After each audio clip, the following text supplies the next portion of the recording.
Di balik hiruk-pikuk stasiun yang selalu ramai dengan perjalanan, sosok yang satu ini selalu identik dengan bawaan berat para penumpang. Porter tetap sigap meski tangan penuh barang dengan bahu yang dibebani tas-tas besar. Bisa dipungkiri, porter telah menjadi bagian tak terpisahkan dari perjalanan sebagian besar masyarakat di tanah air. Lantas, mengapa profesi ini masih bisa bertahan sampai sekarang? Inilah secuil kisah dari porter stasiun kereta api.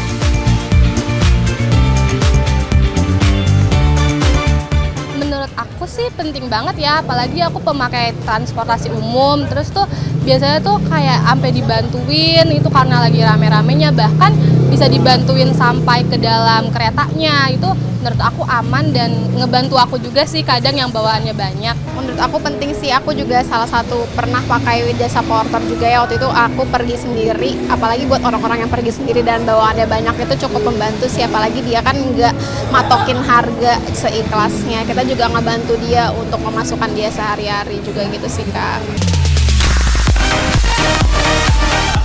Salah satu stasiun paling sibuk di ibu kota tentulah Pasar Senen. Dibangun pada tahun 1916, stasiun kereta api tipe A ini melayani kereta api antar kota kelas campuran dari ekonomi sampai eksekutif yang menghubungkan Jabodetabek dengan Bandung, Jogja, Malang sampai Semarang dan Surabaya. Tak heran jumlah penumpang bisa melonjak tinggi jika musim liburan tiba. Hal tersebut tentu berbanding lurus dengan pendapatan para porter. Kalau untuk liburan Nataru ini ya termasuk 2 kali lipat dari hari biasa.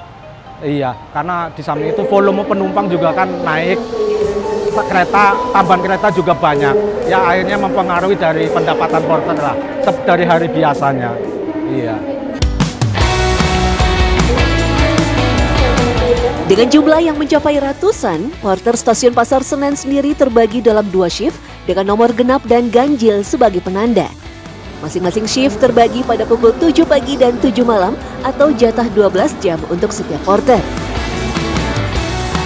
Sementara tidak ada pembagian wilayah dengan porter bebas untuk berada di jalur kedatangan ataupun peron keberangkatan.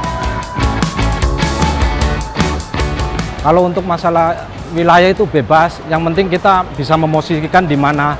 Kalau yang senangnya posisi di tengah-tengah, yang posisinya di depan di parkiran mobil bebas, nggak harus posisi ini harus di sini, ini harus di sini, enggak. Kalau kita sukanya sih di mobil ya, jadi pintu masuk mobil, jadi kita langsung ngejar. Kalau ngelihat barang kemungkinan makainya lebih besar sih kalau saya.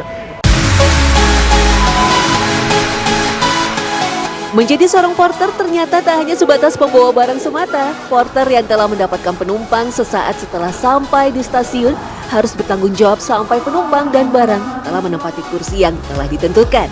Sementara untuk harga, semua tergantung kesepakatan awal dan tawar-menawar dengan konsumen.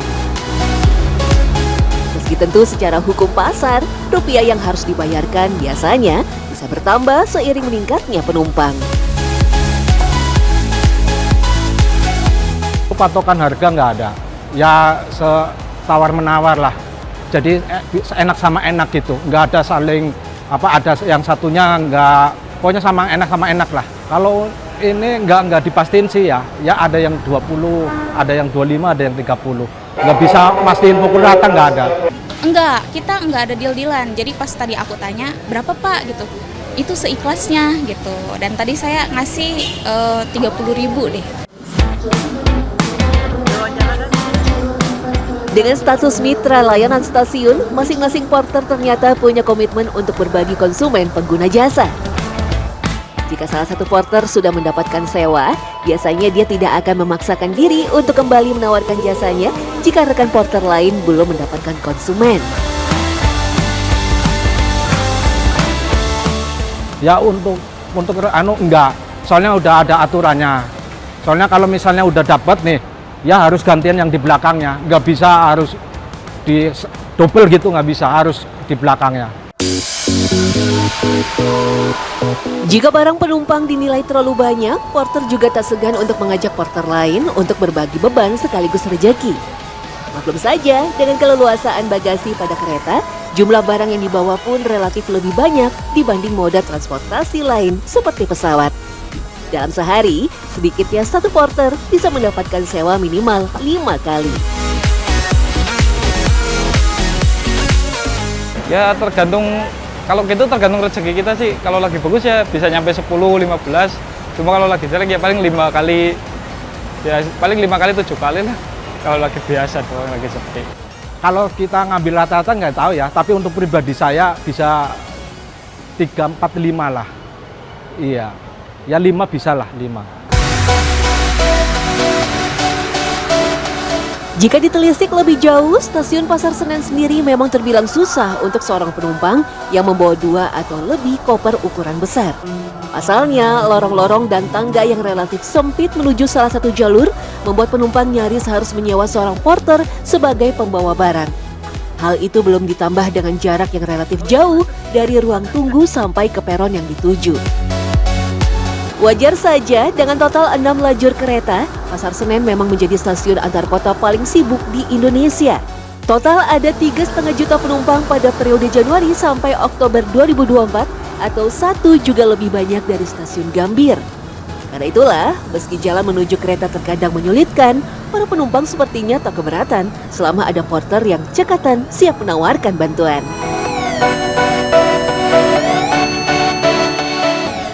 Tadi aku juga request karena aku kan tadi nggak sempat ke toilet, kata aku bawanya ke toilet aja dan bener dibawain ke sini. Pokoknya kalau kita request kayaknya dibawain, tolong bawain ke depan, pasti dia bawain gitu. Kebetulan saya butuh Pak, karena bawaan saya banyak sekali. Kemudian dia 1 orang atau 2 orang, 1 orang nggak kebawakan, ya untuk itu 2 orang deh saya bilang. Bawaan berat, terus saya pertama, bawa anak kecil juga, menurut saya membantu sih.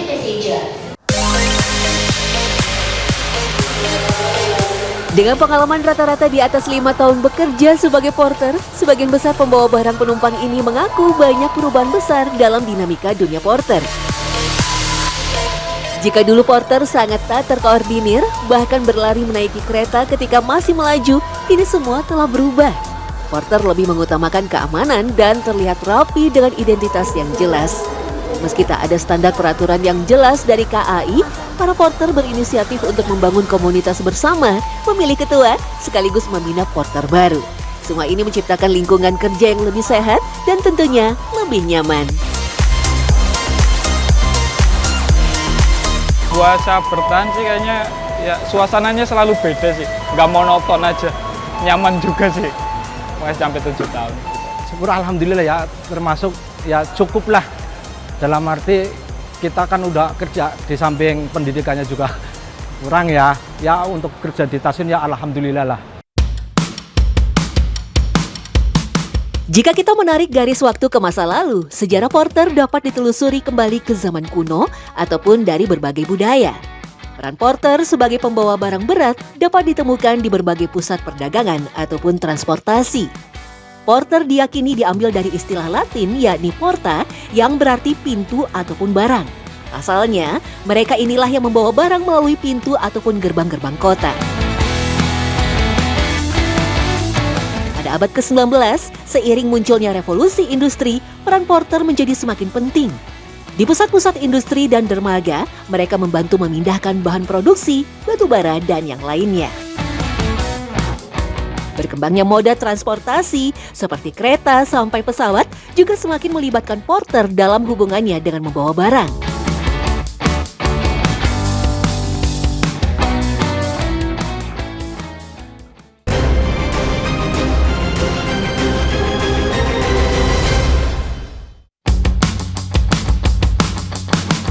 Tak hanya sebatas pembawa barang di terminal, stasiun, ataupun pelabuhan, porter juga dikenal dalam dunia wisata sampai pendakian.